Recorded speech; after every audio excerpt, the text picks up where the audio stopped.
Bonjour à tous et bienvenue dans cette nouvelle vidéo. Aujourd'hui, on parle de la Fox, on parle de Disney. En gros, on parle de l'effacement du nom du logo de la Fox qui ne s'appellera plus la 20th Century Fox. Alors c'est vrai que maintenant on peut se dire que la Fox est définitivement morte et enterrée. En même temps, pour moi, une partie de l'histoire du cinéma s'était détruite, s'était enlevée, s'était effacée lors du rachat de la Fox par Disney en 2019. Là, c'est une concrétisation de la mort définitive, en fait, de ce studio mythique. Alors, c'est vrai, on peut s'accommoder du fait que Disney nous présente son cinéma 2.0. On peut même s'accommoder du fait que Disney fasse l'histoire du cinéma à sa sauce. Et on peut même s'accommoder du fait de se dire que c'est un nom et qu'au fond, tout ça, c'est pas très grave. Alors oui, on peut se dire tout ça, sauf que entre le rachat de la Fox par Disney et maintenant l'effacement du nom, tout ça a une portée symbolique forte. Et c'est pas juste un simple effacement de nom et on passe à autre chose. Alors certains pourront me dire que oui, je fais une fixette avec Disney.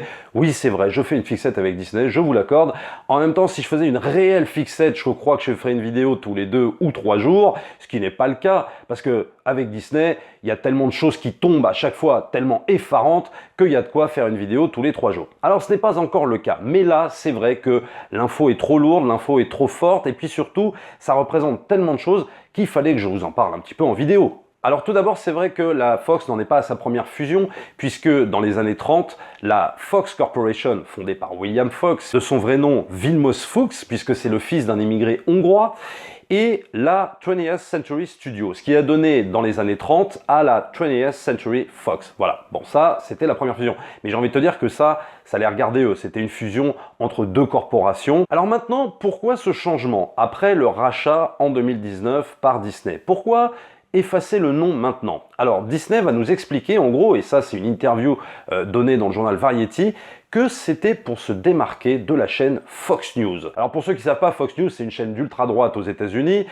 très proche du camp républicain, on l'a vu lors de l'élection de Bush, on l'a vu aussi lors de l'élection de Donald Trump et tout ça. Donc c'est une chaîne télé qui va clairement se positionner dans le camp républicain. Alors qu'est-ce que va nous expliquer Disney? On enlève le nom Fox parce que tu comprends, c'est trop gênant de porter le même nom que Fox News. Donc ça voudrait dire déjà que première chose, ce qui est le plus important entre les deux, c'est plus le nom d'une chaîne télé que d'un studio mythique. Bon, soit, allez. Deuxième chose, et pourquoi je ne crois pas à cette version des faits de la part de Disney? Bah déjà parce que si ça les gênait tant que ça, ils auraient dû, dès le rachat de la Fox, déjà enlever le nom tout de suite. Bon, déjà, première chose, je vois pas pourquoi on attend des mois et des mois après pour d'un seul coup se réveiller et se dire « Tiens, c'est marrant, en fait, ça nous gêne ce nom. » Bah pourquoi ça te gênait pas avant, maintenant ça te gêne. Bon, bref. Peut-être une question de timing, peut-être une question de planning ou que sais-je. Mais à mon avis, tout ça n'est pas la véritable raison. Et en plus, ça impliquerait le fait que les gens ne seraient pas assez grands pour faire la différence entre une chaîne ultra-droite républicaine comme Fox News et un studio mythique de cinéma. À ce point-là, Disney veut infantiliser les gens?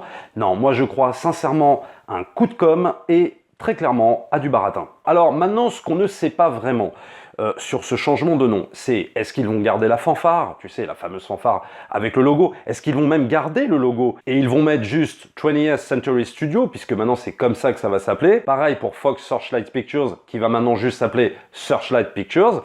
Alors, est-ce qu'ils vont garder le logo ou pas du tout? Tout se dit en ce moment et son contraire, donc on n'en sait pas plus sur cette question-là.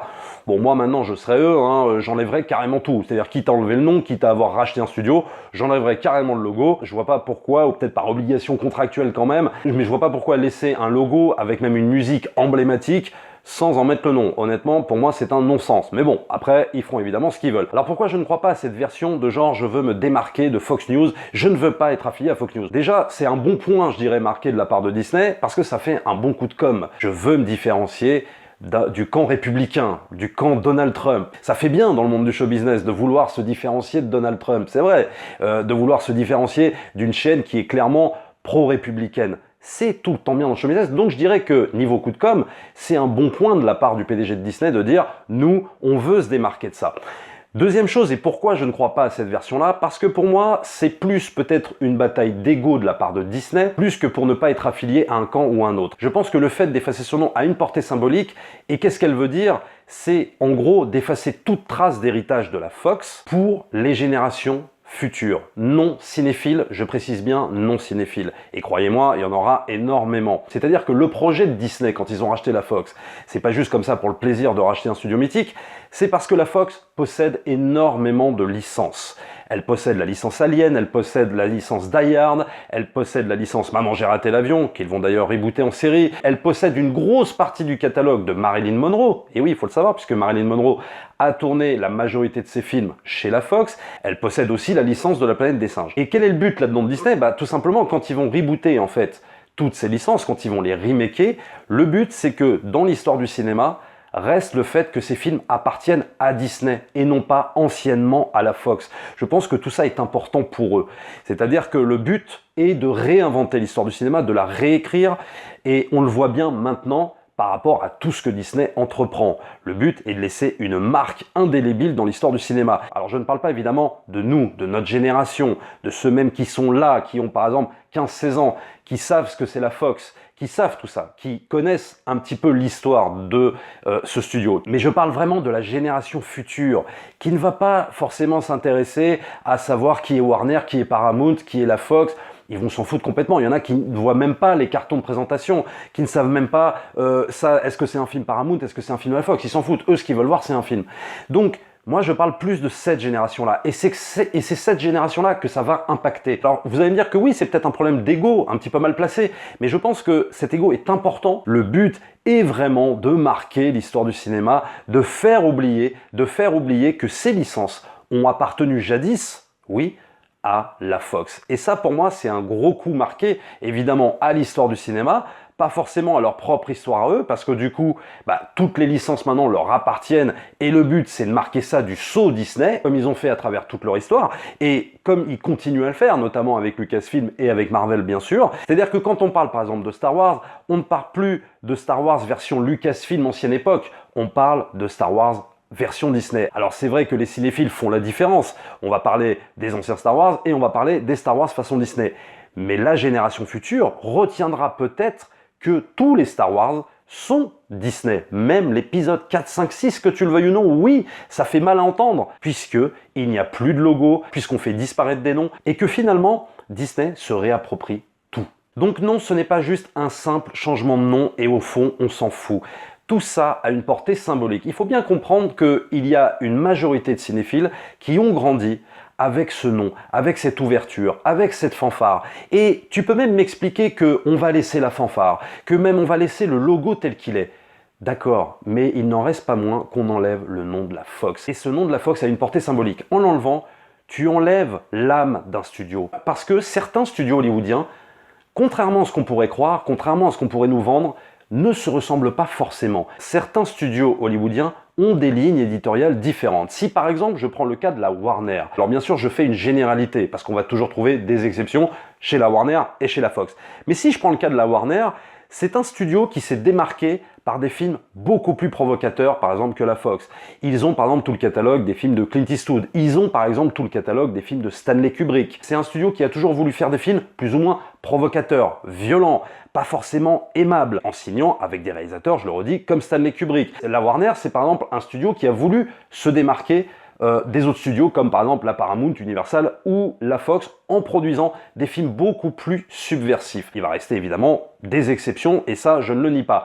Et si on le compare par rapport à la Fox, où aussi il va y avoir des exceptions, parce que la Fox aussi a produit des films d'horreur, parce que la Fox aussi a pu produire dans son histoire des films subversifs, mais globalement ce n'est pas la même ligne éditoriale que la Warner. Et la Fox n'est pas pareil que la Warner dans le sens où il va y avoir peut-être beaucoup plus de blockbusters, allez à la limite hollywoodien, grand public, peut-être bien plus que la Warner. Et dernier exemple en date pour la Warner, c'est qu'elle n'hésite pas à produire par exemple des films comme Joker. Alors Joker évidemment a fait un carton parce que c'est peut-être le film que les gens attendaient, mais il n'empêche que de nos jours, au milieu de l'hégémonie de Disney, produire un film comme Joker et que ça marche, c'est quand même inespéré, c'est quand même quelque chose d'assez dingue. Et comme par hasard, c'est la Warner qui le fait. Donc, pour revenir à cette histoire de « on s'en fout, c'est juste un nom », non.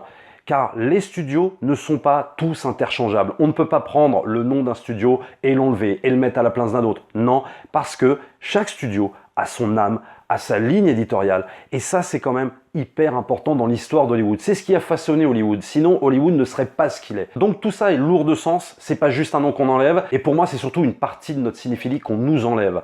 Parce que derrière ça, qu'est-ce qui se passe? Il faut regarder les coulisses maintenant. C'est pas juste le nom qu'on enlève. C'est au rachat de Disney, et ça, évidemment, ça situe bien avant le changement de nom. Il y avait un film d'Heroic Fantasy qui était en production avec des souris. Qu'est-ce qu'a fait? Et la démo technique est super bluffante, vous pouvez la voir sur YouTube, je l'avais même posté sur Twitter, c'est hallucinant. Moi j'avais vraiment envie de voir ce projet. Le truc c'est que c'était un film Fox qui était en production. Le problème c'est que Disney a racheté la Fox à ce moment-là, est arrivé et a dit « Ah bah non, tu comprends, c'est trop novateur ton truc, non, ça va pas fonctionner. Nous, il nous faut du sûr, il nous faut des licences qui ont déjà marché dans le passé. Donc, ton truc avec les souris, les machins, tu l'arrêtes, ça va coûter trop de thunes, machin, on n'est pas sûr que ce soit rentable. » Donc, qu'est-ce qui s'est passé? Ils ont viré énormément de gens de cette équipe technique qui bossait, donc ils ont mis des gens au chômage, accessoirement. Et quand même, pour pas être salaud jusqu'au bout, ils ont gardé le réalisateur, mais ils lui ont dit « On t'enlève le projet, mais par contre, on te met sur le reboot. » Enfin en tout cas le prochain reboot de La Planète des Singes qu'on va évidemment mettre en chantier puisqu'on a racheté la Fox et La Planète des Singes appartenait à la Fox. Voilà ce qui se passe par exemple en coulisses. Et il peut y avoir à mon avis des tas d'autres exemples dans ce genre-là. Des films qui étaient en pré-production, qui ont été arrêtés, des gens qui devaient travailler sur des films, que ce soit des scénaristes, que ce soit je sais pas des réalisateurs, des assistants réals, qui devaient être en pré-production de films Fox. Et crois-moi que beaucoup de projets ont dû être arrêtés et qu'on n'a pas su tout ça. On n'a pas su évidemment l'envers du décor de ce problème de rachat, mais bien sûr que tout ça entraîne ça. Donc non, ce n'est pas juste un changement de nom. Donc non, c'est pas juste, c'est un rachat et puis c'est pas très grave.